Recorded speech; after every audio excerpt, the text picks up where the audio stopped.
to prevent the illness from spreading beyond the family unit. Wow. Yep. That news conference was late last night, around 10 p.m. Here it comes. Where Governor Brian Kemp confirmed that the coronavirus has been confirmed now in Georgia, with 2 family members in Fulton County being the first 2 to be diagnosed in our state. They say if you think you have the coronavirus, first of all, ask yourself, have you recently traveled to any area that have had an outbreak? And if not, that's good. That's good.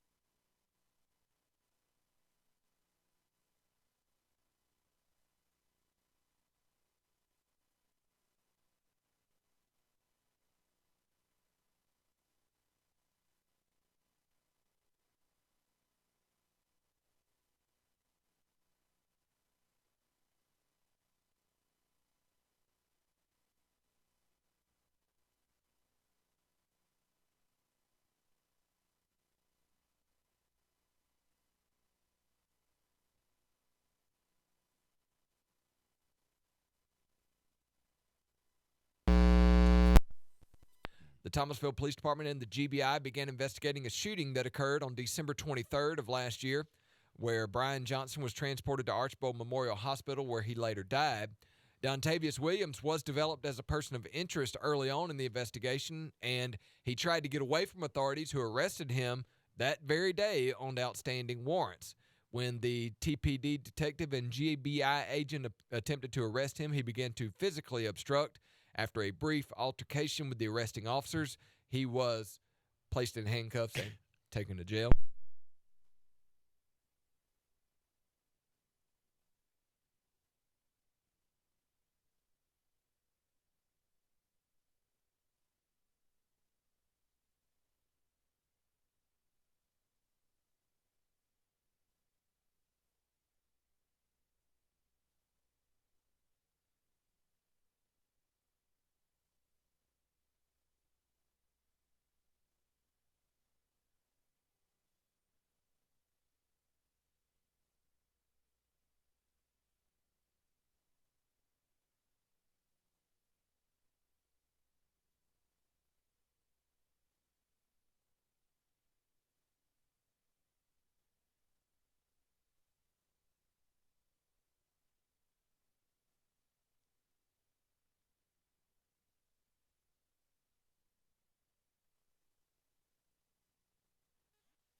There's stuff all the time, right? The coronavirus. Right. So you have there's a few legs to this. First, you have the fact that the disease exists. Right. People are getting sick. They are. And you can potentially die from it. You have that going on. Yeah, for sure. But then you have the second leg of that, which is the public panic. Right. You know what I'm saying? Oh, Like yeah. people, we saw people wearing masks in the airport and stuff like that. And the fact is, the flu exists as well. I mean, it and kills people more. get sick and die from the flu all the time as well. So Right. I mean, that part's nothing new. Right. But then when you start adding layers of people visiting areas that have confirmed cases, now you got even more to think about. Right. We'll just put it that way, right? Everybody's on point.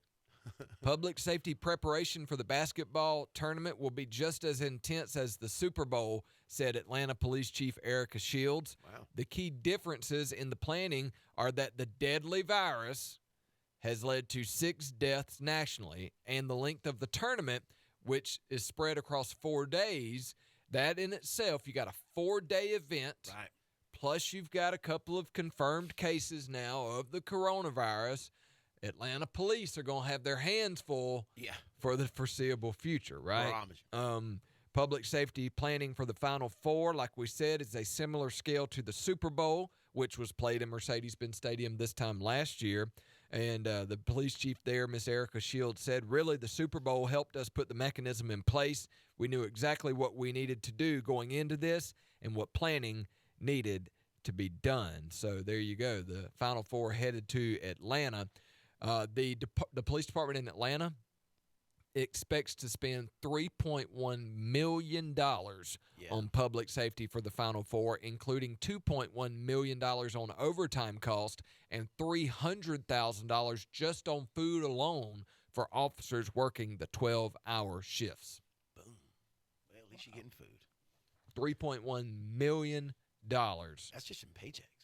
That's just in paychecks Divided and food. up paychecks and food. Amy Patterson, the Senior Vice President of Operations and Logistics for the NCAA, said there isn't much, quote, federal support for the Final Four, saying you won't see any Black Hawk helicopters flying around, but I want people to rest assured that we have a robust and very layered security plan.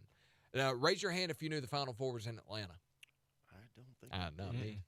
Not me. So when Florida State makes it, Ryan, you want to go to Atlanta to the Final Four? Oh yeah. You got somewhere we can stay up there? You know anybody's couch we can crash on? Yeah, or something? I know some couches. Okay. Final Four coming to Hey, Atlanta. go back to your dorm room. Yeah. It's the Sack Lunch Show. We'll be right back.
Welcome back to the Sack Lunch Show, 1037 on your Tuesday, March 3rd. I just read something that 71% of Americans prefer mustard over any other condiment. You think that's right? I don't know. Even ketchup? It said prefer mustard over. It was actually a hot dog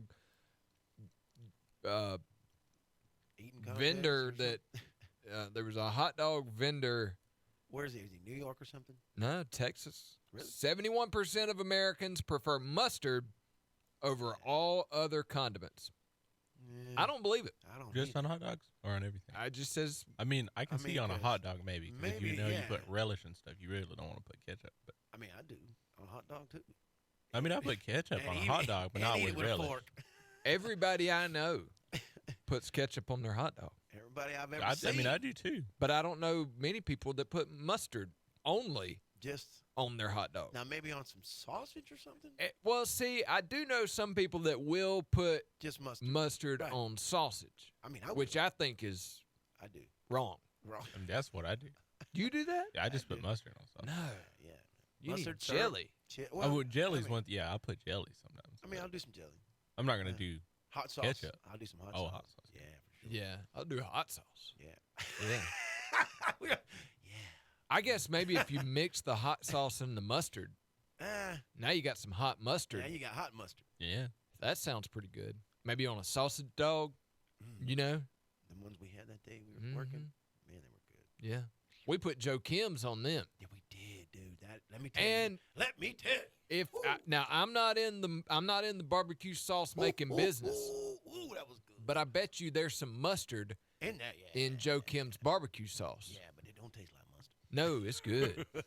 It's good. I dipped that thing down in there. I was like, man. I just can't don't believe that 71% of people prefer mustard over any other condiment. Lies. All lies. No, I don't think so. I don't think so either. I don't think so either. All lies. But you know, everything you read on the internet is true. well, hey, Everything. Big K. everything. Big K. Okay. Do you believe that 71% of all Americans prefer mustard over any other condiment? No. Yep. Yeah, that's a lie. He agrees with He us. agrees. It's generated from hell. Okay. Well, apparently the devil is trying to convince people that mustard is. From you know. the inner sanctum circle of the pit of fire. I don't believe it. Mustard has arisen. No, I don't either. I think that's all hogwash. Or as they say in South Georgia, wash. Or Wash. French's is fake news. That's what it is. What is it? French's, French's. the mustard. I yeah. bet you French's put that rumor out there. Yeah, it's Yeah. fake news. Yep. Yeah. They're trying to get everybody to jump on the mustard bandwagon. Right. And I'm not opposed to mustard. I mean, I'll eat it every now and then, but it's not my Jaybird prefers mayonnaise. That's Mayor- true. marinade. You know, the only time I eat mayonnaise on a sandwich, there's a couple of times where I purposefully put mayonnaise on a sandwich. Number Right. one is if I'm eating a tomato sandwich. Ooh, Just a yeah. little bit of mayonnaise. Not a lot, Salt and pepper. just a little bit. Mm. And then every now and then, Yeah. if I'm eating a ham sandwich, Yeah. I put mayonnaise on the sandwich with mustard, Right. not just mayonnaise. Right. And then the other time is when somebody accidentally puts it on my hamburger when I ask for, Yeah. lettuce, tomato, and ketchup. And somehow mayonnaise ends up on there. Yeah. Don't ask for no onions either. They're gonna put it on there too. Well, yes, Jaybird likes mayonnaise on his manwich. He does. It's manwich Yeah, mayonnaise Monday. he's mayonnaise on his sloppy joes. Sloppy Joe. Yep. Mayonnaise manwich man. Hmm. I don't understand Oh, that either. 3M. Oh, 3M. I don't understand the mayonnaise on the. I never understood because it does not taste good at all. It's horrible. Although I will say that I To have me. recently become a fan. Right. Recently, I think this is as I'm getting older. I've become a fan of coleslaw. I've always been a coleslaw. I was not a coleslaw fan, Right. and then I had it at Bonnie Blue because it comes with the fried catfish on Fridays. You get French fries and coleslaw, and their coleslaw is really, really Is good. it good? And that made me open to coleslaw. Oh, open the door for you. And then recently, I had a pulled pork sandwich Oh. with a little bit of coleslaw, not a On lot, it? On but it? a little bit on there, Oh, yeah. and it was pretty good. That's pretty good. I tell You you ever what, have a slaw dog? I have had one. I've not gone that far with the coleslaw thing yet. Are you more tart coleslaw or more sweeter side of the coleslaw? What's your preference? Well, Bonnie Blues is kind of sweet, Yeah. so I guess I'm more sweet. Listen, man, I didn't never really eat coleslaw ever until I met Amanda's mother, and Miss Shirley. Miss Shirley Was her hair perfect while she was cooking? complete helmet. Nothing. I never- You could shoot a 22 and it would go off her hair. Bounce off of her hair. You couldn't tell. You listen. A gust of wind could not blow her hair down. I promise you. Me and your daddy used to mess with her all the time, though. I remember you used to do the whole little. See, y'all mess with crumbling now. She got her stuff fixed straight. Her hair's Oh, perfect. perfect. Like that song, Werewolves of London. Yeah. His hair was perfect. But I tell you, she had that. When I tasted her coleslaw, I was like, "This is some great stuff." I think I'll have some more. She makes it with some sugar though, so it's not as tart as normal. But I like it. It's good. Sweeter the better for me. I know some people that put sugar in their spaghetti. Yeah, it's a new one on me. Yep, they put sugar in their spaghetti. And when I asked why, the response was, I mean, why not? I don't know. I don't know, but I like it the meatball. It's time now. It's time now for your sports, brought to you by Yates Concrete, making concrete sexy for 3 generations. Hall of Fame third baseman Chipper Jones has a new job. What's he doing? He's joined the ESPN lineup as an analyst. Uh-oh. The former Atlanta Braves third baseman will work as a major league analyst primarily on weeknight and holiday games. Hey. He'll debut on opening day when San Francisco plays at Dodger Stadium on March 26th.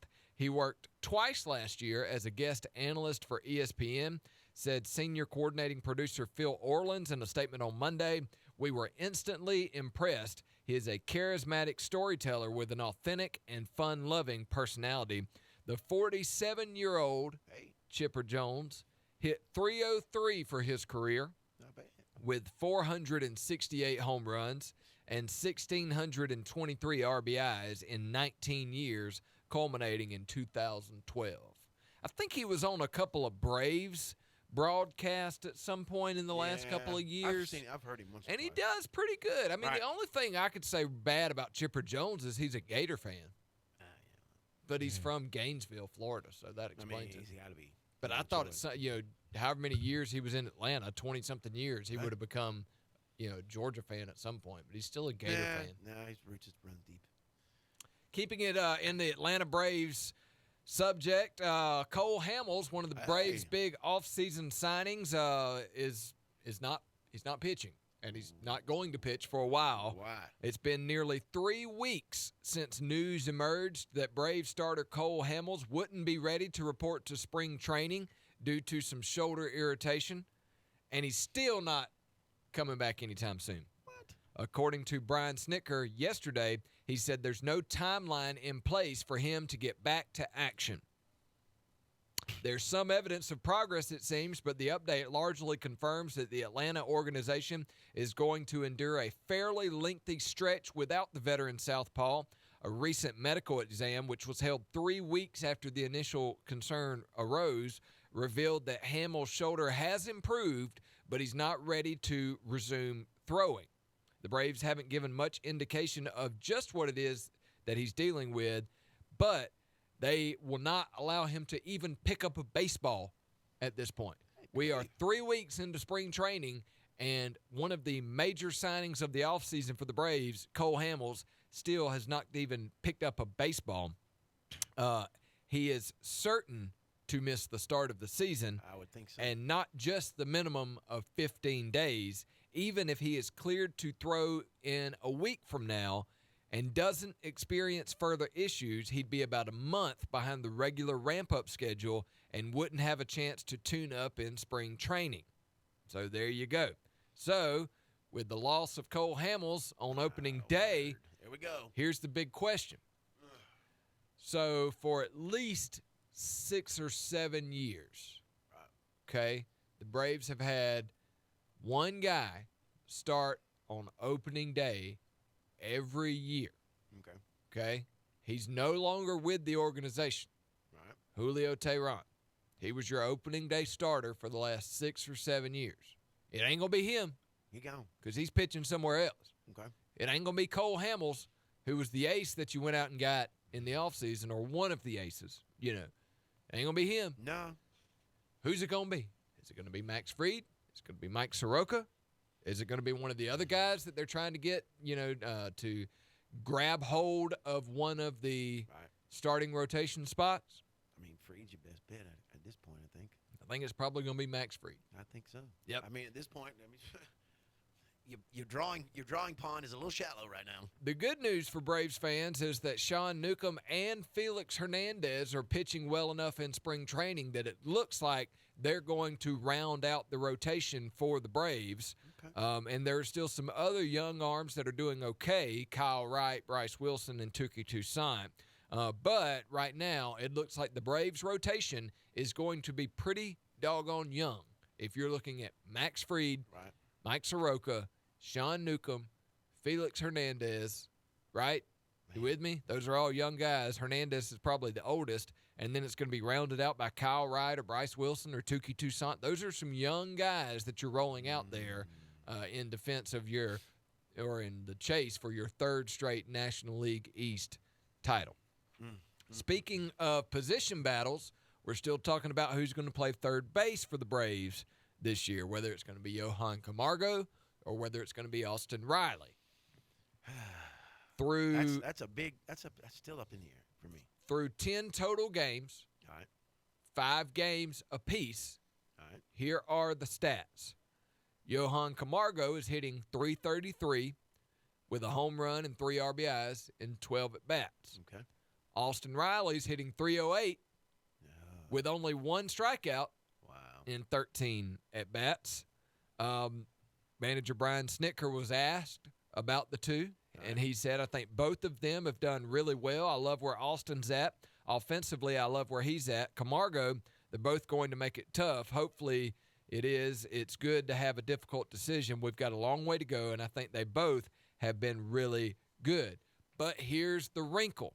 No matter who wins the starting job, the other one is going to AAA, because Brian Snitker said on Sunday that he doesn't plan on keeping both players on the big league roster in 2020. Wow. So if Austin Riley doesn't win the third base job, he ain't playing in the outfield. He's going back to AAA. I mean, he wasn't going to take nobody out of the outfield anyway. He said, I don't know that they have the experience yet to be that guy, that versatile guy that we want for that role. In other words, there's only 26 roster spots, right? And you got your pitchers and your catchers, and then you got your position players, right? So there's only 26 total. So whoever is your utility man, he needs to be pretty experienced in that role. See Charlie Culberson, right? He is the utility guy for the Braves. He can play infield. He can play outfield. He's pretty good at the plate. He's consistent. You know what you're getting with Charlie Culberson. You don't know what you're getting consistently throughout the course of a season with Austin Riley or Johan Camargo coming off the bench. So it'll be interesting to see what happens with those guys. Now, as it relates to Austin Riley, you remember his start to the season last year. He was pretty doggone good in his first 20 games. But then he had that massive slump where he had one of the worst strikeout rates in the entire majors, okay? In the first half of his major league career last year, he played in 40 total games. He hit 16 home runs. In the second half, he hit 2. So he had 18 total home runs, but 16 of them were in 20 games. But speaking to the Braves hitting manager, Kevin Seitzer, on Sunday, and talking about Austin Riley, he said, oh, man, he looks good. He looks really good.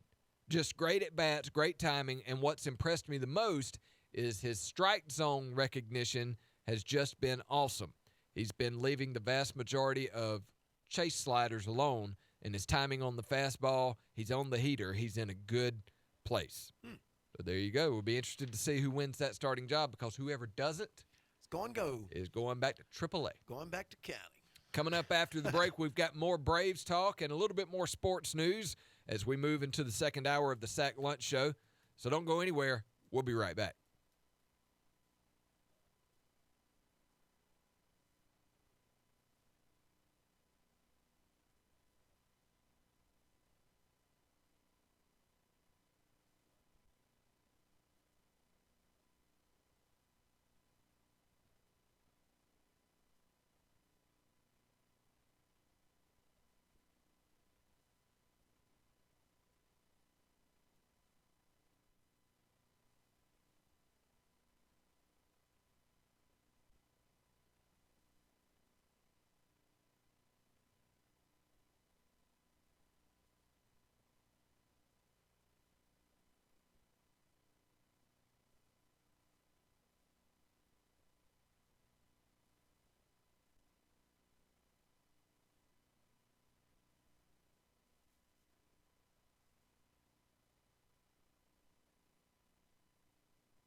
Welcome back to the Sag Lunch Show. Outside it's not raining. It is raining Yet. somewhere. And Not it here. will be raining here. Yes. 4 inches of 4 rain. inches. We're going to be floating around here in Bainbridge. What is your problem, Johnny? I'm telling you, Mother Nature is not happy. Man. She's not happy with us. You know, I want to plant a food plot. And I'm not, listen, I don't, better I need, wait. I need to be careful. Lord, I'm not complaining. Yeah. Okay? That's right. I'm not. Because I understand he's in control. Right. Right? The good Lord is in control of the weather. Yeah, and we can fuss about it if we want to. Ain't gonna do But no good. I mean, he's the man. That's right. Okay? I'm just saying, I was this March, Right. I was going to plant me a food plot here before long for the spring and summer, but it's just too wet. Not now. And if we get 4 more inches of rain, We'll know that's why. what I need to do is go get the tractor stuck trying to plant a food plot. Listen, it'd be a mud bog. Yeah. What was you trying for as a mud bog? Had to call my daddy. Yeah. to go- God, don't do that. I don't want to have that conversation. Yeah. What did you do? Well, I wanted to plant a food plot in this marsh. You know, my uncle Randy farms. Right. And his friend Nathan farms with him. And Nathan said one time last year he was supposed to be harrowing and he got the tractor stuck twice. Ooh. And he had to get the other guy that works with him to come pull the tractor out. So he said he called Randy and he says, hey, man, it's too wet to harrow right now. And he says, how wet is it? He says, well, I've buried the tractor twice. That's how wet it is. That's how wet it is. Yeah. So after 4 inches of rain this week, Right. Ain't gonna be no plant. there won't be no plant. There won't be nothing. No herring. There won't be won't be anything left but water. Expected. Yeah. It's Gumbo. It's gumbo. Wet. Exactly. I literally, yesterday, I told you I was moving that feeder. I literally thought I saw water bubbling up out of the ground. And I'm like, man, what is this, a spring? Like, awesome. I got a little spring right here. You know, Right, that's yeah. cool, you know. And what I realized was that it was downhill and Right. the water was just coming. It was sheeting Right. off of the hill. And it hit a little root there, and it was causing it to have a little bit of a current. And that's what would look like the bubble. It wasn't actually a little spring coming up out of the ground. A river's running through it. Yeah, so I literally have a river running through my property right now, and with 4 more inches of rain. I was trying to figure out why I wasn't getting any deer pictures where my feeder was. I knew it was kind of wet back there. But when I got back there and the legs of the feeder were in 2 inches of water, Might be the reason. I might get some ducks. I mean, yeah. Hey, But ducks. I don't know if I'm going to get any deer No. to eat that corn You're right going to have now. to be a hungry deer to come get some of that Yeah, I corn. don't think they're going to eat it. No. So we were talking just a few minutes ago about the Braves, spring training, Right. position battles. That's what spring training's all about figuring out who's going to play where, who's going to make the big league squad. You've seen the Right. movie Major Oh, yeah. League. Oh, yeah. You've seen it before, you know, where they all show up to spring training and they're Yeah. like, who are these guys? Right. You know? And then every day after practice, they go and look in the locker and Right. see if there's a Red card in there. yeah. Yeah. That's kind of how life is right now for a lot of young stars I promise. trying to make the big league roster Mm. in Atlanta. One of them is Christian Pache. I believe I'm saying that name correctly. Christian Pache. He is one of the young superstars Okay. for the Atlanta Braves. All right. I mean, to the point where he has been mentioned in the same conversation with guys like Austin Riley, Wow. with guys like Ronald Acuna and Ozzie Albies Wow. over the years, okay? Okay. Now, the difference is he's just a little bit younger than they are. Not necessarily younger than Acuna. I was about to I say. think he's like 19 or I was 20, gonna but say, yeah, Cooney, he can't even vote. yeah. But yeah, that's true. Super Tuesday, and Super he Tuesday, can't vote right now. But Christian Pache is a center fielder, Oh. okay?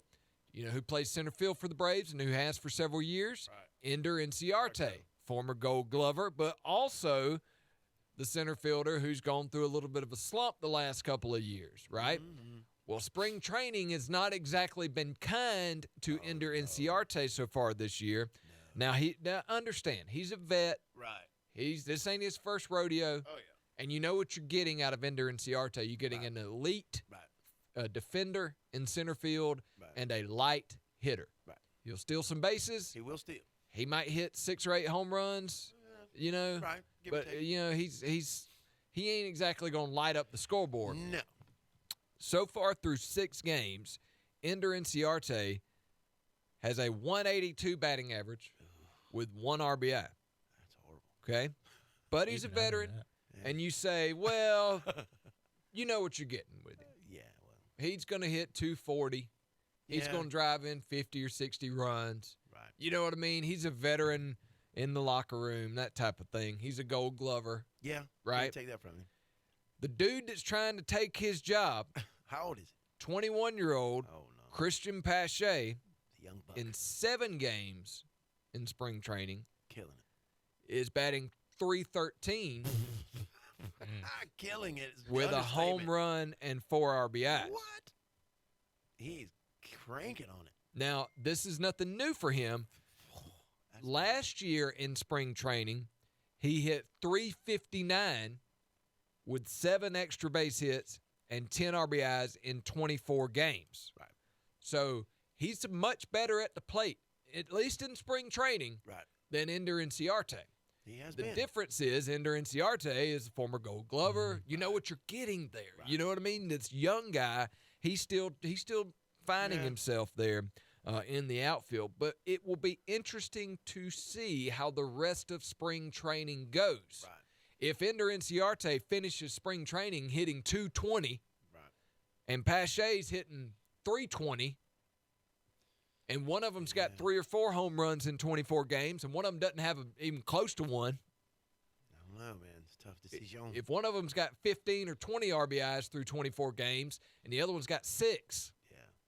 It's a no-brainer sometimes. Yeah. The proof is in the writing. Yep. Now, the funny thing about that is his average was not quite that high before this most recent game. So when you're playing just a few games here and there, Yeah, getting average 15 goes or up pretty 16 fast. at bats, Yeah. you can have a good day at the plate and your average can skyrocket. Right. Okay, so he went 3 for 3 the other day, which took his average from 200 to over 300. But those 3 for 3, he hit 3 singles and stole 3 bases. Wow. He's just a young guy coming in, man. He's coming in hard and heavy. He wants the spot. I mean, that's good though. It's good for the older guys, I think. I mean, Yeah, competition yeah, is a little good. competition's good for you. It'll be interesting to see because I don't know that we can expect the Braves to not put Ender Inciarte on the 26-man roster, I don't see them leaving him off. but it's possible. I mean, it could be. I mean, maybe a wake-up call, send him down, bring him back type situation. I don't know. But his batting average has got to come up from the ones if he's going to plan on staying anywhere. The problem is if he was a consistent 300 hitter in the league, Right. you say, well, he's getting tuned up in Right. spring training. I mean, Yeah. maybe he's just, he's not seeing the ball good yet. It takes a little bit of time. Right. But he's not exactly a great, Yeah. presence at the plate for the Braves in Haven't the big leagues. So, I mean, at one time he was the leadoff hitter for the Braves. That'll tell you how far the Braves lineup has come. One time he was the leadoff hitter for the Braves, Right. and these days he might be batting 7th, Seventh, 8th. Yeah. You know what I mean? He's at the bottom of the order Mighty how when he's in the lineup. the mighty have fallen down to the bottom of the lineup. Now your leadoff hitter is Ronald Acuna, Yeah. who might win the MVP of the league. I mean, that's he's what- your best leadoff hitter. That's what Freddie Freeman said about him a week or Right. so ago. Oh, yeah? They were like, what are your expectations for Ronald Acuna? Which is always a weird question for another player. Right, yes. But I understand they were asking him as the veteran leader of the team, yeah, I get it. what do you think about this young guy Right. and what do you expect to see from him through this season? Right. And his response was, I think he can win the MVP. Wow, that's big. And I think he can too. If you've watched Ronald Acuna play, Right. he's pretty good. He's very good. he's really You know, good. And he's fat. he was this close to going 30-30 last year. Yeah. And then they asked him about the 30 home runs, 30 Right. stolen bases. He said, no, I'm going for 40-40. My man. Yeah, he's I could see him winning the MVP. By the way, starting on Friday, Freddie Freeman is expected to be back to playing every day. He's got a little bit of elbow tenderness, which is, Yeah. just what Freddie Freeman does. Right. His elbow is. Getting ready for this. In fact, they said during the postseason last year, I don't know if y'all, I forget that we weren't Right. together most of the week last week. Right.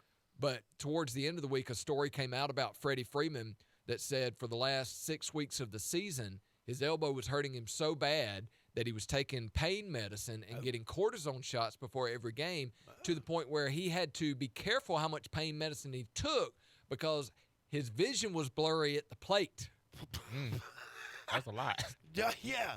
Do not operate heavy machinery and don't bat in the majors. We That should could put on- explain Freddie Freeman's lack of offensive production in the postseason He was on the meds. if he couldn't see. Yeah, that'll do it. I'm a little dizzy in the plate right now. I'm trying to hit this baseball. True story. When I was in, by the way, this is kind of I just reminded myself of this. So my 6-year-old Sadie's new thing these days is to say true fact. Oh, okay. She's like, true fact. Did you know that polar bear's fur is not white? And I'm like, what? And she said, no, it's not white. It's clear, and it reflects. The sun reflects off of it, and so whatever they're standing on is what color they look. So if they're standing on ice or snow, they look white. Okay. And I Googled it, and it's true. It's true. But yeah, true fact. When I was in high school, I thought the reason I couldn't hit the baseball consistently was because I couldn't see. And so I went to get my vision checked, and he's like, oh, man, you got 20/20 vision. You just can't. It's like, oh, I just can't hit. Oh, thanks, Doc. I appreciate that. That's what I wanted to hear. Lie to me a little bit, make me feel better. Yeah. Come on, man. Shoot my confidence right through the roof. There you go. Hey, it's the Sack Lunch Show. We'll be right back.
Welcome back to the Sack Lunch Show, 11:18 on your Tuesday, March 3rd. So we were going to have an interview on the air today with Ward Davis, who's coming to Cairo Friday night at Grady Cultural Center. He's going to be putting on a concert there. You can buy your tickets online at warddavismusic.com. Yes.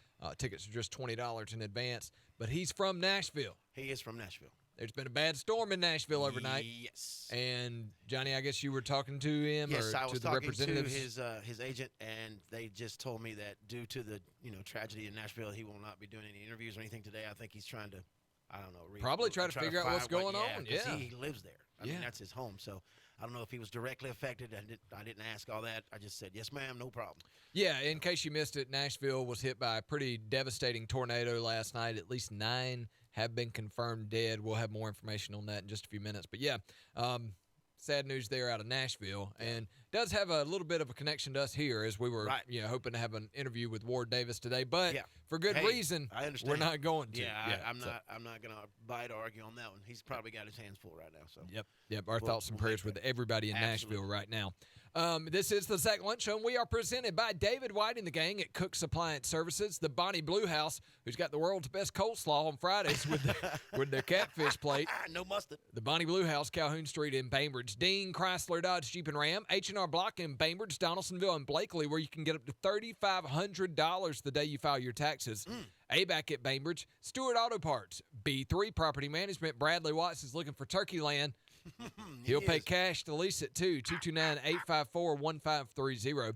My friend Brian Howell with United Rentals, whether you need to rent or buy equipment, Brian's got you covered, 229-809-6321. And the Nomad Nurse. Hey, and don't forget Bell Payne, attorneys at law. Brown Lee Glass Company, Carter's Fried Chicken, home of the D-Bone.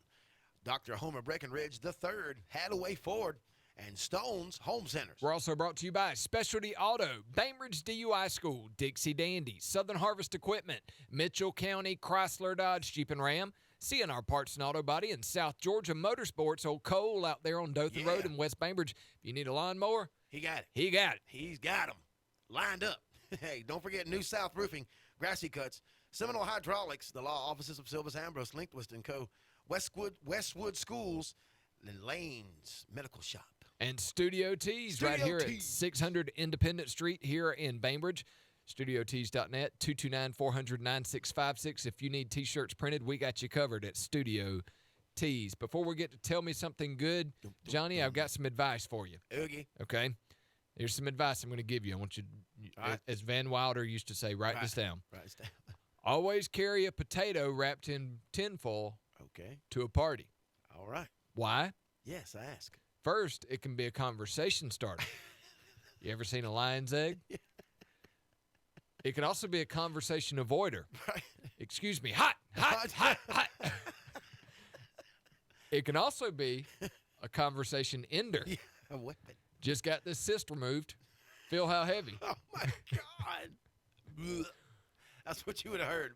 So your advice is always carry a potato wrapped in tinfoil to a party. There you go. It's the killer. What happened? I went to the hospital. Look inside. Hold this. It's warm. It's like an egg just come out of being boiled. Touch it. It's now time for our favorite portion of the show. It's now time for Tell Me Something Good, brought to you by the law office of Silvis Ambrose, Linkwist & Co.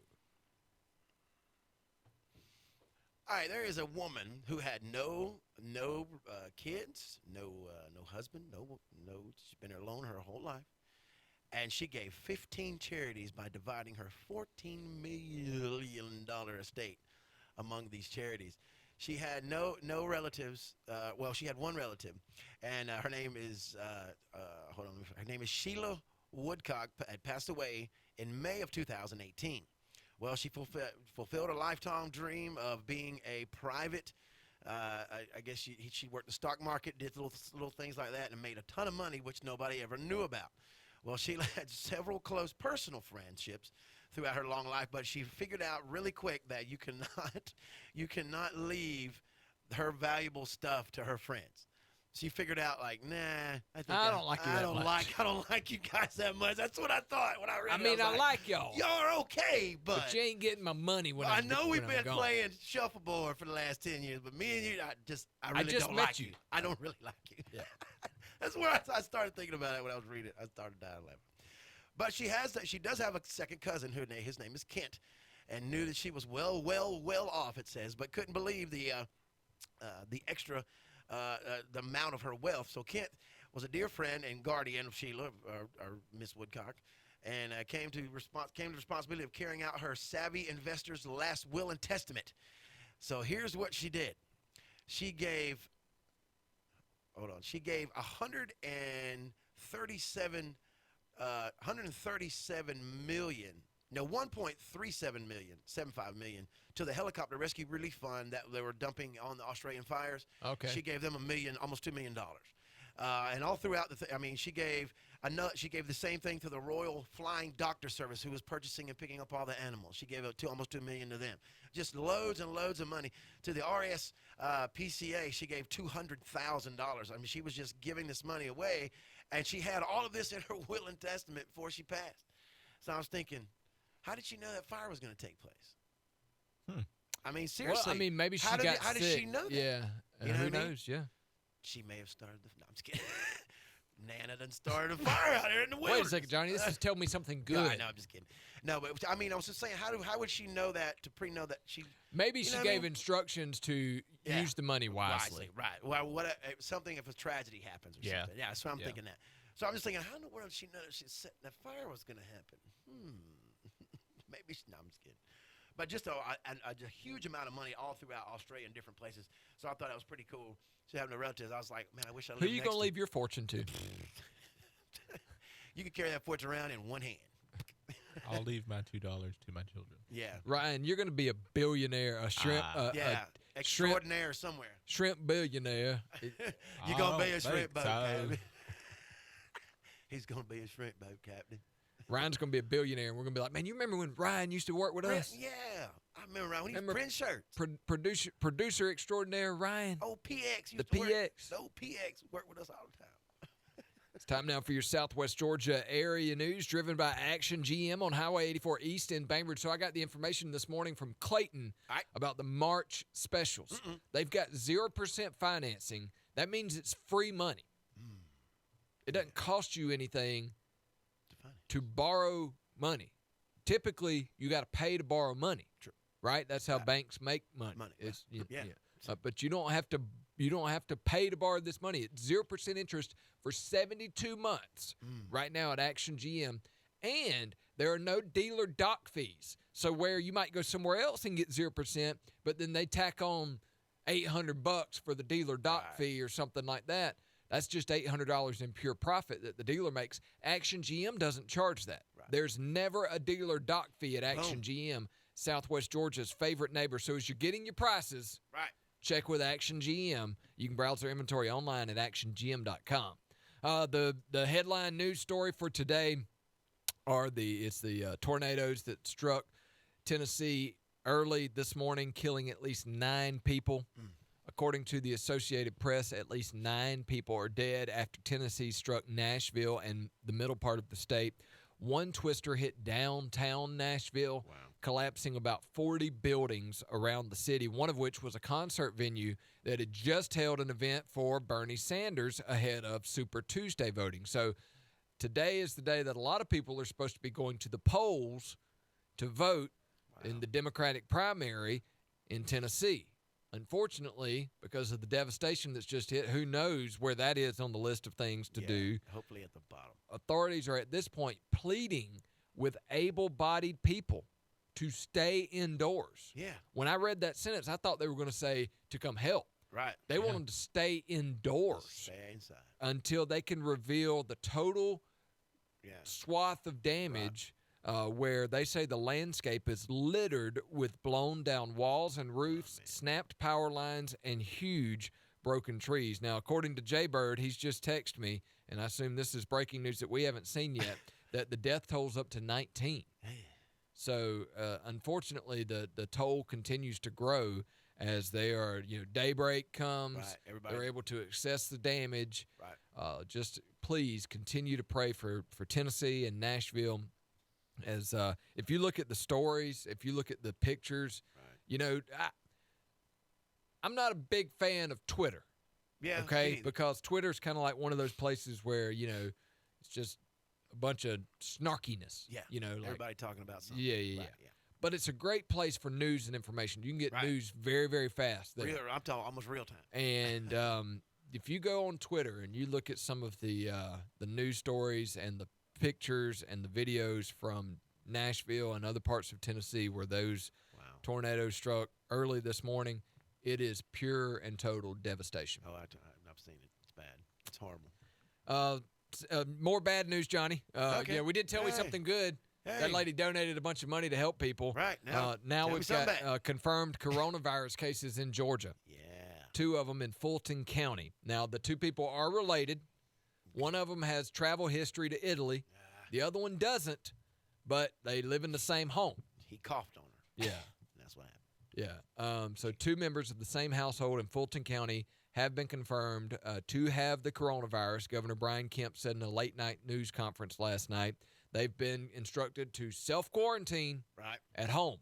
Stay home. If I was Yeah. Governor Brian Kemp, I'd put, you probably can't do this, but I would have their pictures up yeah. and be like, these people are the ones that have it. If you see these 2, If you see them out, run. Run. Bam, bam, bam, bam, call bam, the bam, police. bam, bam, No, bam. you can't do that. But seriously, Spray them with Lysol immediately. we're kind of joking about the coronavirus. Yeah, but I understand it's real. yeah. I understand that it's deadly. I mean, 6 people have died Right. here in the United States. But, Yeah. I'm with I mean, people die from the flu. People die from lots of things. You know what the best defense against the coronavirus Right. and the flu and all these other things, any other disease Right. is? Do you know, Ryan? Put on a mask. Stay home if you're sick. Wash your hands. Hands, sanitizer. That's the thing that they keep saying. It's Right. like if you'll take these basic precautions, Yeah. then you will take every measure possible to prevent the spread of the disease. Now, that's not to Right. say it won't spread, Right. Yeah, it's going but to. if you wash your hands. Right. Chase, have you washed your hands? No. If you wash your He hands, hasn't. then you're less likely to contract just about any sort of disease. Or Chase, have you washed your hands? Okay, he washes his hands with chemicals. So Chase is going to be fine. not He's not eating going to get that. the Yeah, coronavirus, right. but his Chase- hands may rot off. His hand, maybe he ain't got no hands, but he's fine. It's the Sack Lunch Show. We'll be right back.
Welcome back to the Sack Lunch Show, 11:39 on your Tuesday, March 3rd. Yeah, it's confirmed, Johnny. I just checked it in the break on Twitter, actually, that President Trump actually came out with a statement saying that he was going to Tennessee soon, to check on things. Right. And he also said that 19 people have been killed after those devastating tornadoes ripped through Tennessee. Trump said, quote, "Our hearts are full of sorrow for the lives that were lost." So the death toll in Tennessee is now up to 19. Wow.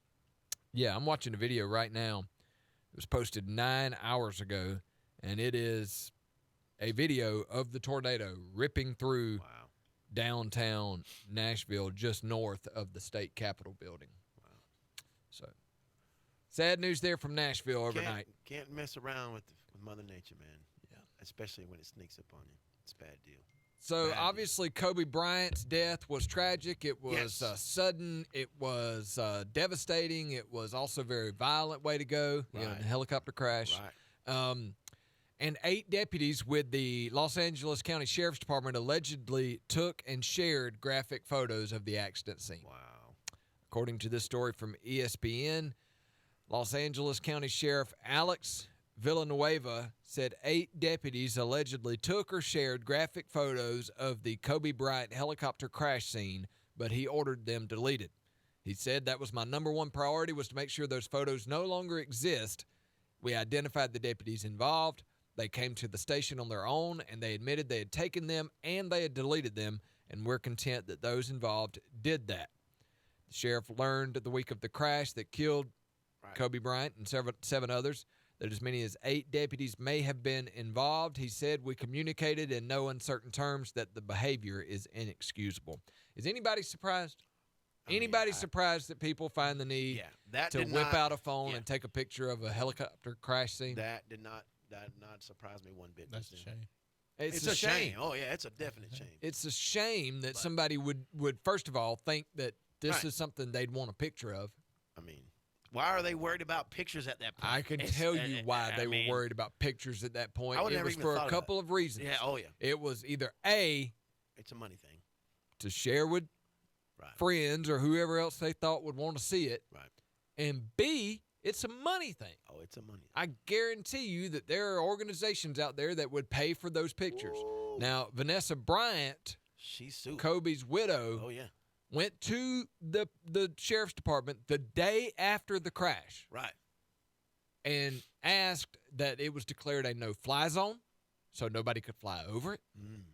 She also asked that the scene be, preserved while an investigation was done, all sorts of things that, would think they just seem to be common sense measures to take when there's a helicopter crash, but especially one that involves somebody super famous. And his daughter. Like Kobe Bryant and his daughter. And the rest of the kids. According to this story from ESPN, those photos depicted the remains of those involved in the crash. Oh, my word. Now, the sheriff's department does not have a specific policy about taking photos of an accident scene on a personal phone.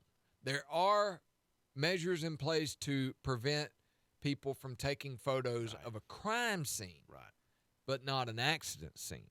2 different types of deals there, right? It will be. But he said there will be a policy applying to accident scenes from here forward. I mean, if I'm jumping out there and I know it's Kobe Bryant's plane, I'm not. It doesn't matter if it's. I mean, anybody's plane. It does. I mean, why would Where you would your mind go? I mean, that's kind of morbid. Now, I understand there is a need for pictures. Right. The NTSB and the county coroner's office that's what they do. Were authorized to take photos of the crash scene. Right. For investigative purposes. Right, yeah, they're supposed to. That's their job. And from a journalistic standpoint, like there is a place for some sort of photo. Right. Never a place for a photo that shows remains. No. Like from a distance. Right.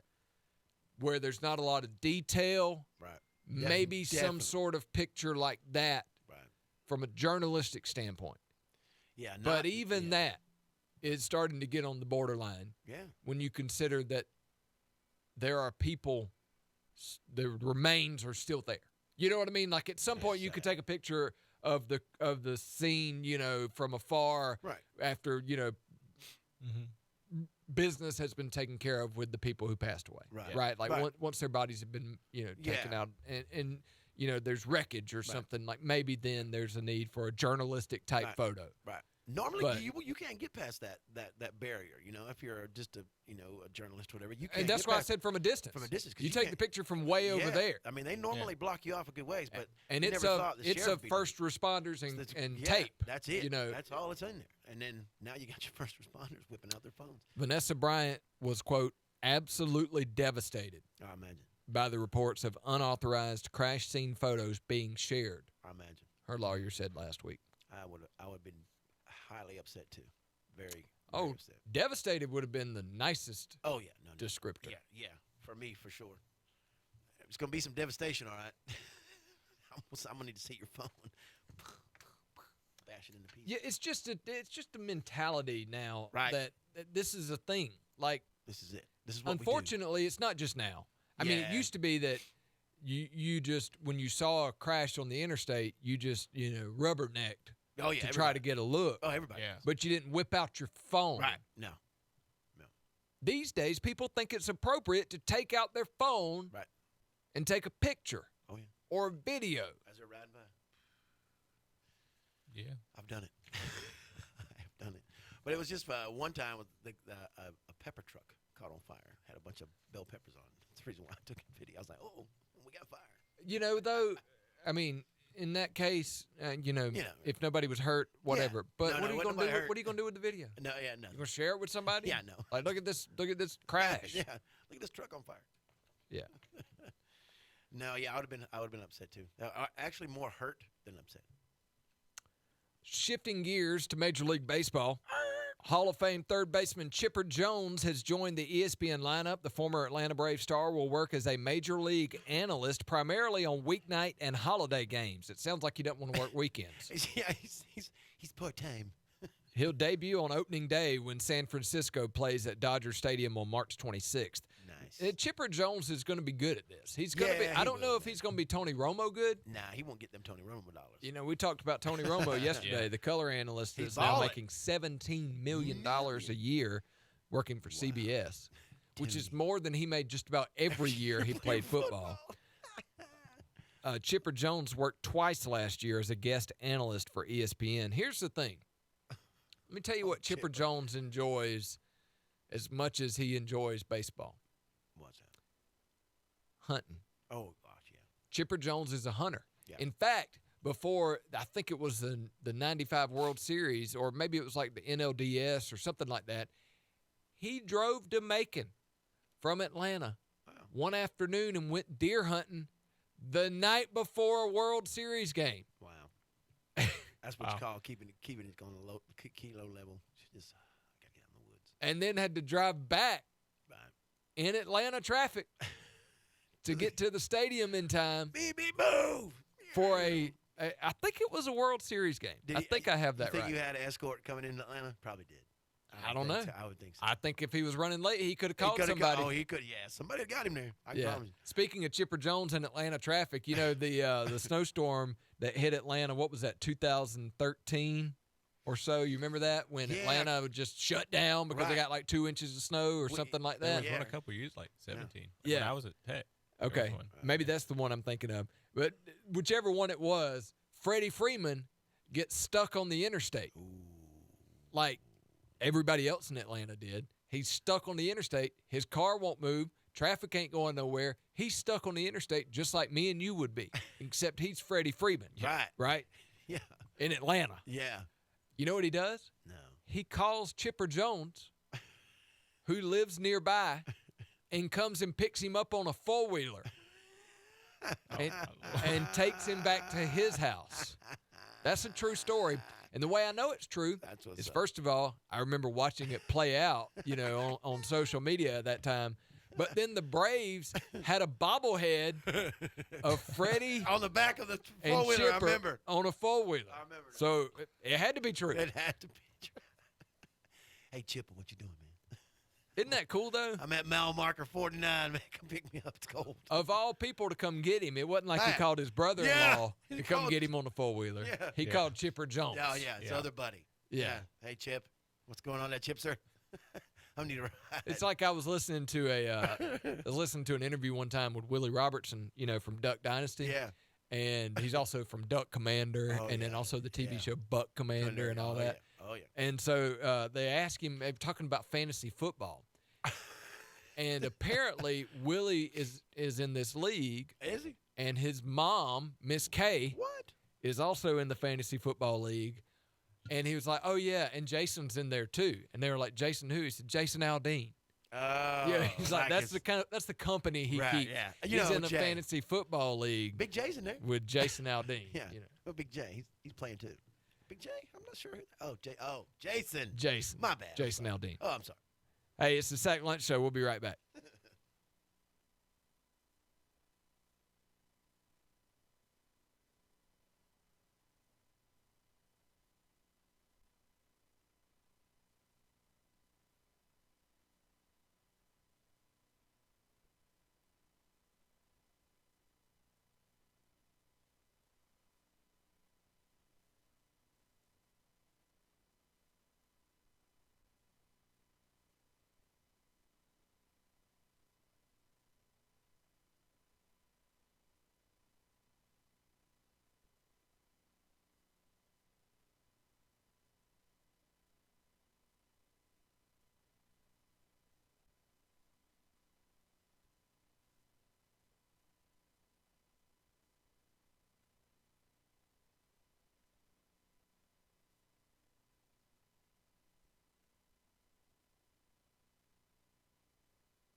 Welcome back to the Sack Lunch Show, 11:59 on your Tuesday, March 3rd. It's lunchtime. We're getting out of here. Don't miss the ride this afternoon from 4 to 6. Don't miss Jesus and Jammin' tomorrow from 6 to 9. And then the Wednesday edition of the Sack Lunch Show tomorrow at 10 a.m. Same bat time, same bat channel. Bring your Cool Whip. Ryan, are you familiar with that phrase, same bat time, No. same bat channel? Ain't no No, way. I'm not. Ain't no way. The Batman TV show, You remember not that? the cartoon, No. TV show. Yeah, you don't remember No, that. not They used to say that at the end. Same bat time, same bat channel. Come back tomorrow. Same bad time, same bad It's the one that had the pow, Yeah. bang, Yeah. wham. There was really no, It had the penguin. yeah. We'll see you tomorrow. See you.